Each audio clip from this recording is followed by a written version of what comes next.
of re-elected members of parliament ever. In the National Assembly, a record 193 members have been re-elected, 50 more than were re-elected in 2017. While in the Senate, 17 senators have been re-elected. This confirms the increased confidence of the people of Kenya in their leaders and institutions, affirming the maturity of our democracy. Another milestone is the election of women legislators elected into single-member constituencies. In this year's election, 29 women were elected members of the National Assembly, 6 more than were elected in 2017. This is a manifestation of the growing confidence in the contribution of women leadership in decision-making, in our governance, and in our political institutions. I am certain that this positive trend will continue into the future. It is also instructive that the same confidence in Parliament has been shown in the executive. In 2013, the President was elected with at least 25% of voters in 30 counties, 34 counties in 2017, and 39 counties in the just concluded elections. Again, further demonstrating the deepening pluralism and inclusivity of our democracy. I therefore take this special opportunity to congratulate all of you on your election in the last general election and the subsequent nominations of our nominated members of Parliament. The confidence demonstrated by Kenyans in us and our institutions should inspire us to raise the bar in our service to the nation and accountability to the electorate. It is also my singular honor to congratulate our speakers, the Honorable Moses Wetangula and the Honorable Amason Kingi, for overwhelming confidence of members to preside over the respective houses of Parliament. I also congratulate members who have been elected to parliamentary leadership positions and wish each one of you wisdom, strength, and success in steering our legislative affairs. We gather here on the tranquil side of a competitive election where we all came to grips with the turbulent energies of political competition that characterize our uniquely Kenyan brand of democracy. It is true, this election was an intensely contested election. Nevertheless, that it was peaceful and democratic again confirms the coming of age of our democracy. I submit to you that the fact that the election was so close is an indication that what unites us is always much more greater than what divides us. With the support of Kenyans, we have dislodged ethnicity as the central organizing principle of our politics, thereby retiring for good the ethnic mobilization and personality cults, together with their culture and practices of exclusion, discrimination, patronage, tribalism, and nepotism. We took this assignment further with a paradigm shift of issue-based political leadership anchored in credible platforms, feasible programs, and transformative commitments aimed at positively affecting the well-being of all Kenyans from the bottom up. In summary, and this only happens, by the way, in Kenya, the sitting deputy president became the candidate of the opposition. And the leader of the opposition became the candidate of government.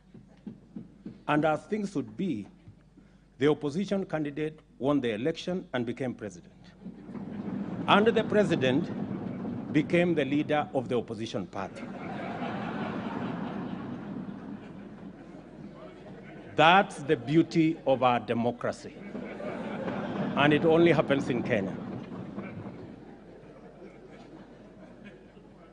In the process, we also affirmed the sovereignty of the people of Kenya as the ultimate decision makers as envisaged in the Constitution. I promise to lead an administration dedicated to the just and fair government of all Kenyans in order to deliver a Kenya for everybody. I commit to be the loyal, hard-working, devoted president of every Kenyan, and my administration will serve all without regard to any distinction, real or imagined. Certainly, service delivery under my administration shall be impartial, regardless of political affiliation or voter preference. Kenya is our home, and we remain united as one strong family. For these reasons, I want to persuade you that the legislative agenda I stand here to prosecute deserves the bipartisan support of this House. My administration is pursuing a transformational program that offers a uniquely all-Kenyan moment, which calls for unity of purpose in the legislature. We are committed to serving all Kenyans in all wards of each constituency and all counties in every region throughout the Republic of Kenya. After all, we all serve the same boss, the people, and their sovereign interests are our operating principle and purpose. I will run an administration that is open, that is transparent, and my administration will rely on oversight from this House to make sure the public gets value for every cent invested in every policy, project, and program.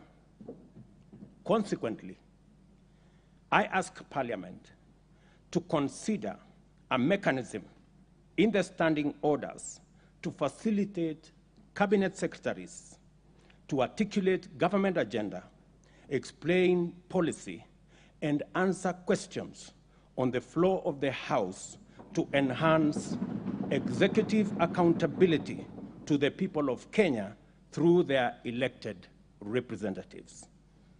On this matter of oversight and holding government accountable, my administration commits to restore the place of Parliament in our democracy by respecting the autonomy and oversight authority of Parliament on the executive. Equally, I am a firm believer in democracy and the rule of law. That is why my first executive action when I took office was to undo a legacy of acts and omissions that had incrementally undermined the independence of the judiciary. For avoidance of doubt, the judiciary is an arm of government just like Parliament, and my administration will be intentional in respecting the constitutionally mandated systems of checks and balances. It is in this spirit that I will be seeking additional resources to support the bottom-up scaling of justice and empower the judiciary to acquire capacity and develop the infrastructure needed to more efficiently adjudicate and expeditiously conclude corruption cases, commercial disputes, and all other matters that today are a huge backlog on the judiciary. Honorable members, to implement the pledges and commitments set out in our plan, my administration is committed to investing in the requisite enablers and infrastructure to provide a sound foundation for its execution. These are interventions intended to create a conducive environment for effective, efficient, and sustainable realization of our national transformation.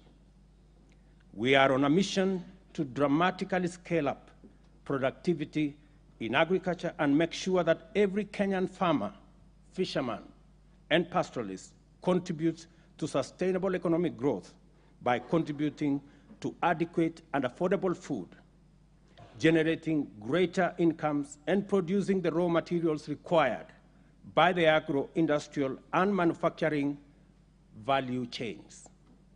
This will boost Kenya's export performance and create millions of jobs.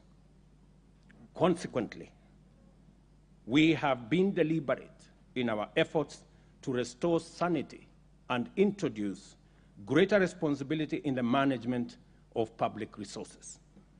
One significant intervention is the resolve to abandon consumption subsidies in favor of supporting and investing in production. This is why we have made available fertilizer to our farmers at cheaper rates of 3,500 per 50 kilogram bag, down from 6,500. We are exploring further mechanisms to bring these prices down. We have an obligation to redeem our pledge to our small traders, the hawkers, the mamambogas, the bodabodas, that every person who sells any good or service gets to work and earns a decent livelihood enough to place them on the path to wealth through saving and investment. The hustler economy has to flourish and form the foundation of broader economic transformation while catalyzing the widening of the national revenue base. Our agenda here is to take necessary measures to create an enabling environment for business people to thrive and decriminalize enterprise. Affordable credit makes a huge difference in the rate of business growth. Access to affordable credit is like a magic formula. The current Credit Reference Bureau approach of blacklisting debtors is zero-sum, punitive, and has arbitrarily locked millions of business out of the credit system. It is time to shift the formula to a credit scoring system which allows lenders to apply customer segmentation and at the same time end the stigma of blacklisting. We have held productive conversations with operators of the Fuliza and M-Shwari platforms on the modalities of reducing their lending rates.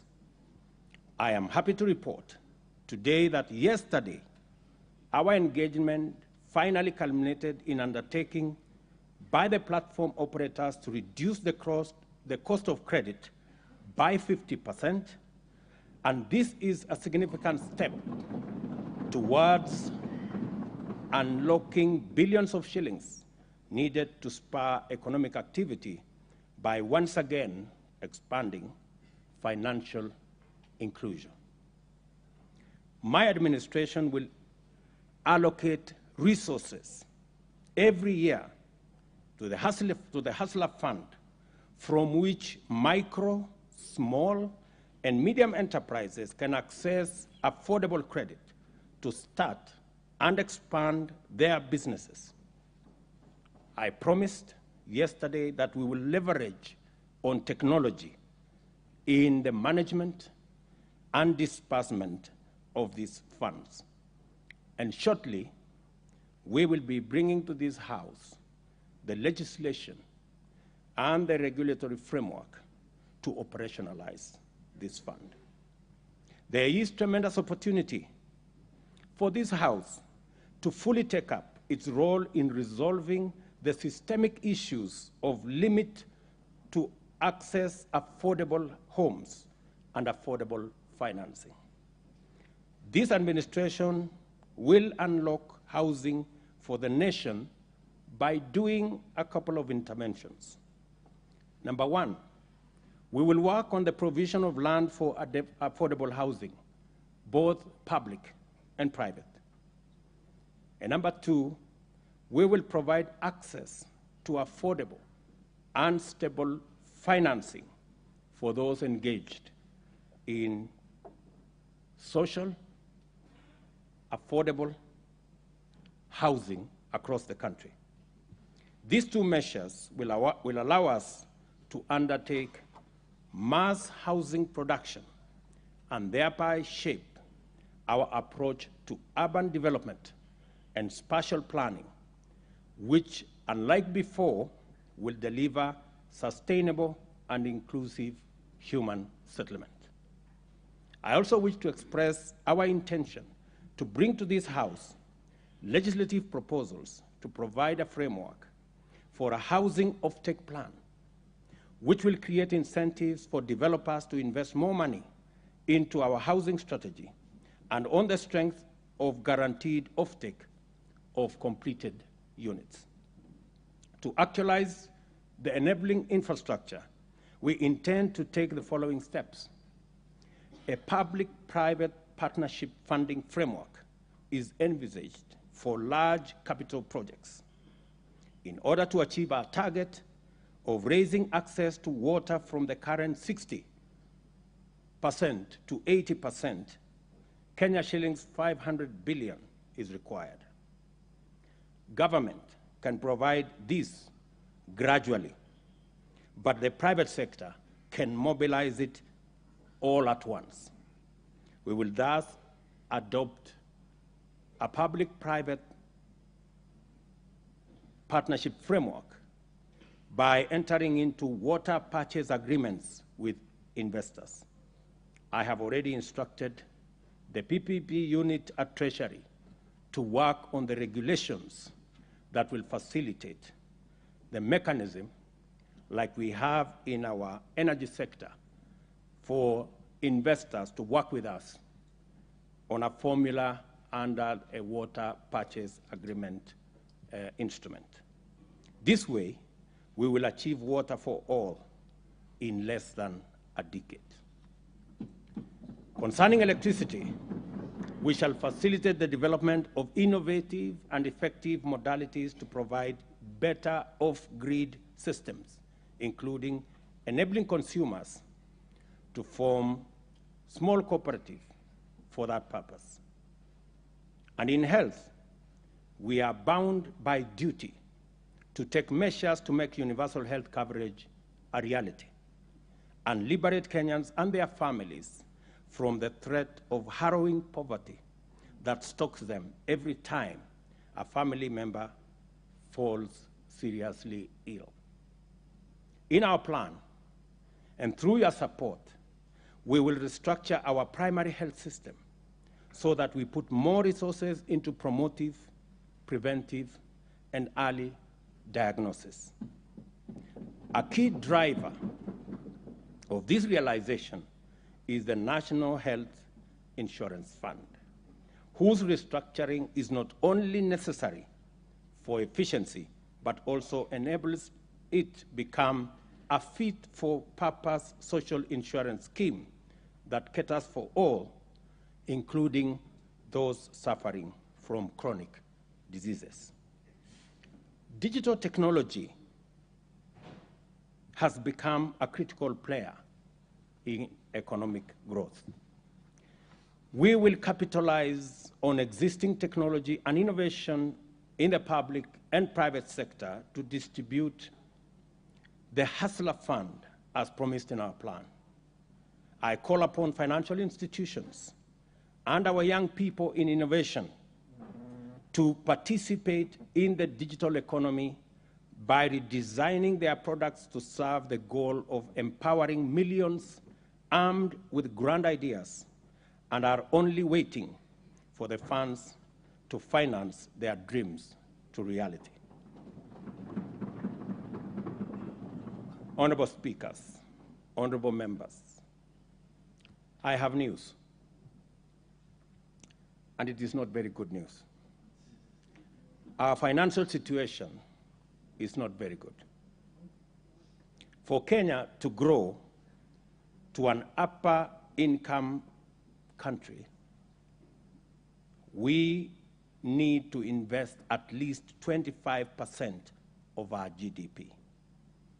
Our current national savings is below 10% of our GDP, which translates to an investment savings deficit of 15% of our GDP. Over the last decade, we have sought to close this gap with public borrowing. This year alone, we budgeted to borrow 900 billion to finance both development and recurrent expenditure. You're all aware that our total collection is 2.1 trillion, which is only enough to pay debt and to pay salaries. Everything else, we have to borrow.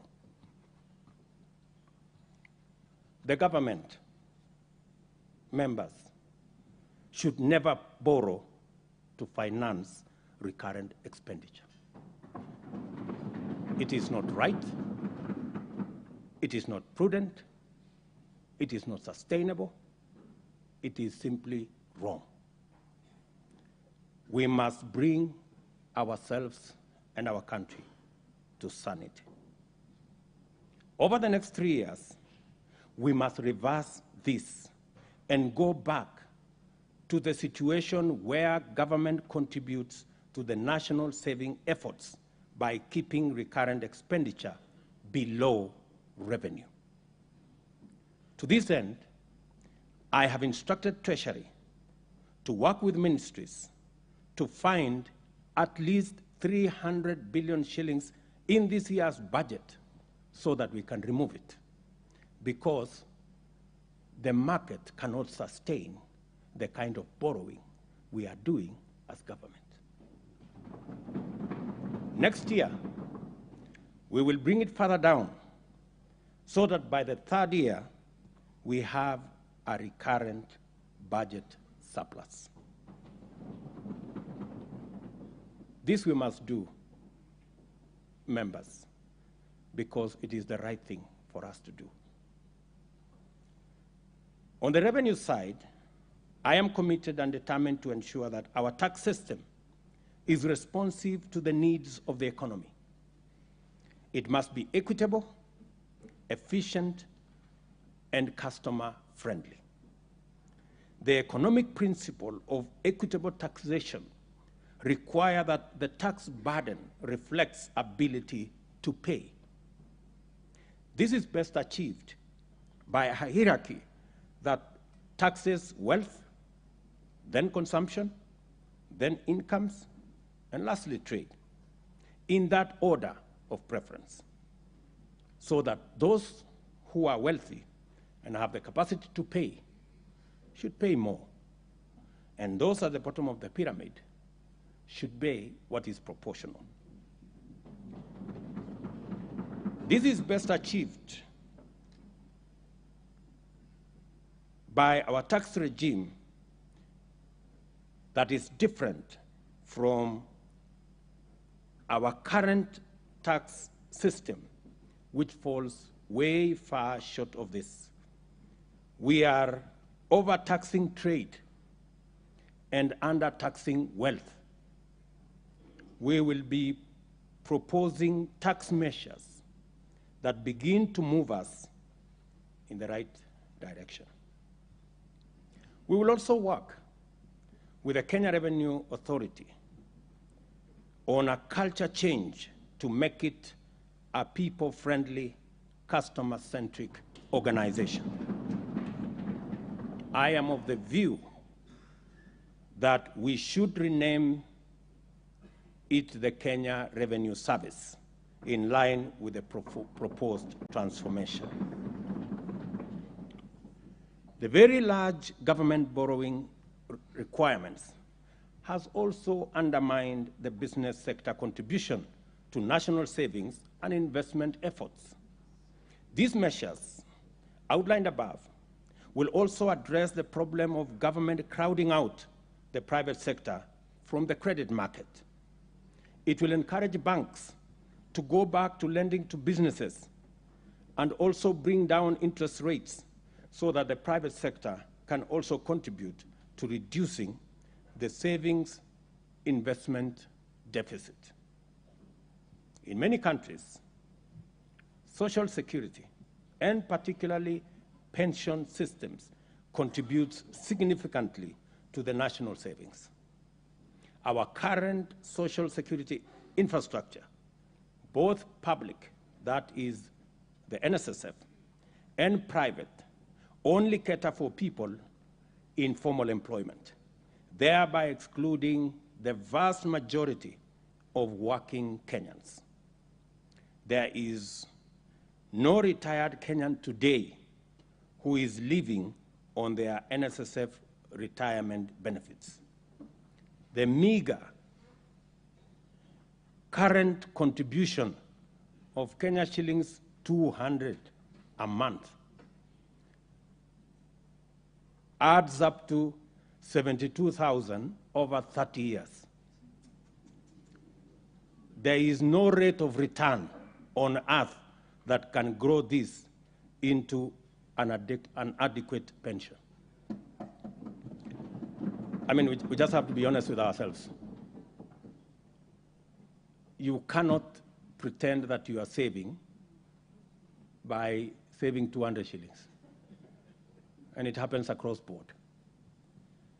Not surprising, many Kenyans scramble to provide for themselves by investing in the 50 by 100 plots of land, thereby exacerbating the problem of land fragmentation, price inflation, as well as land fraud.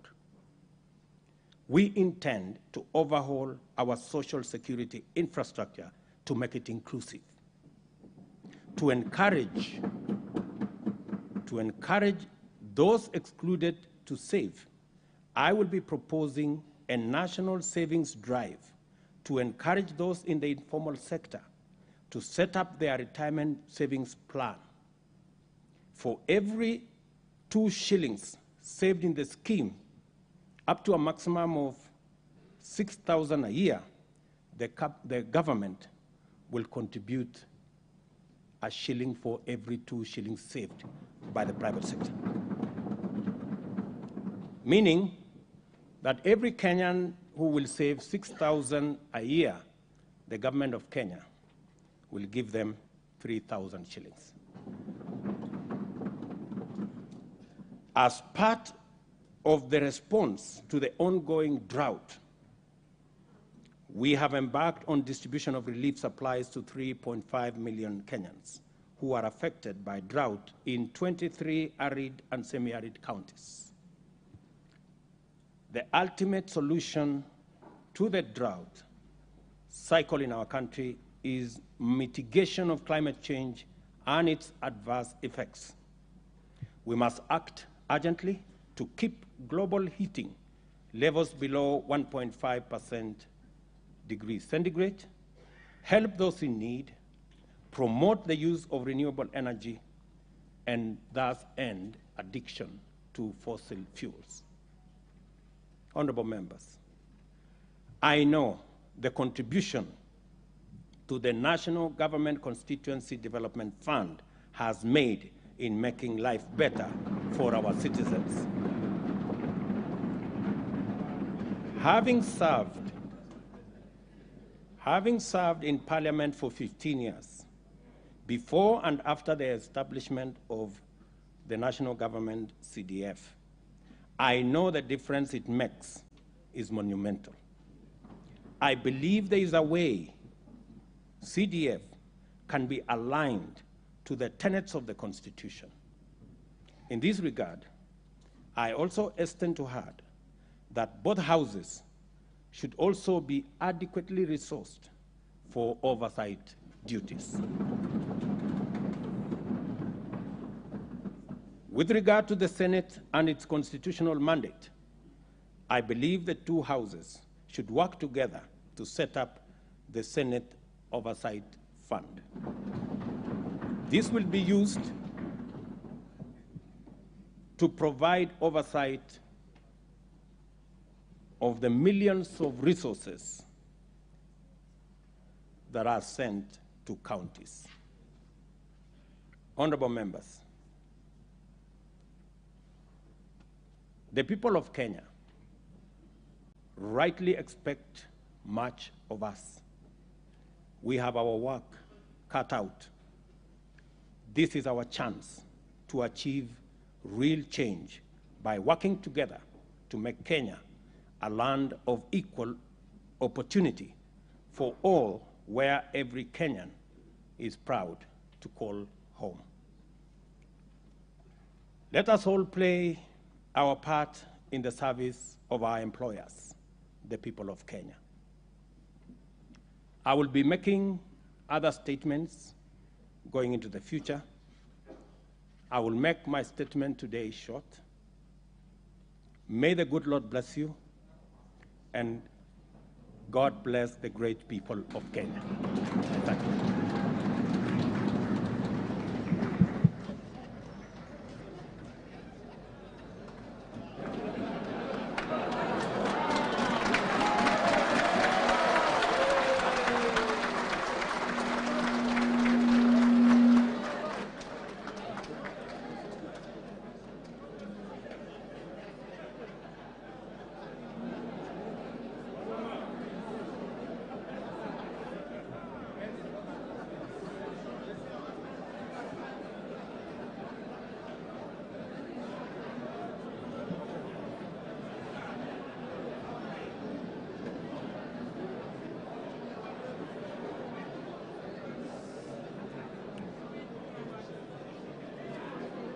Honorable members, kindly let us take our seats.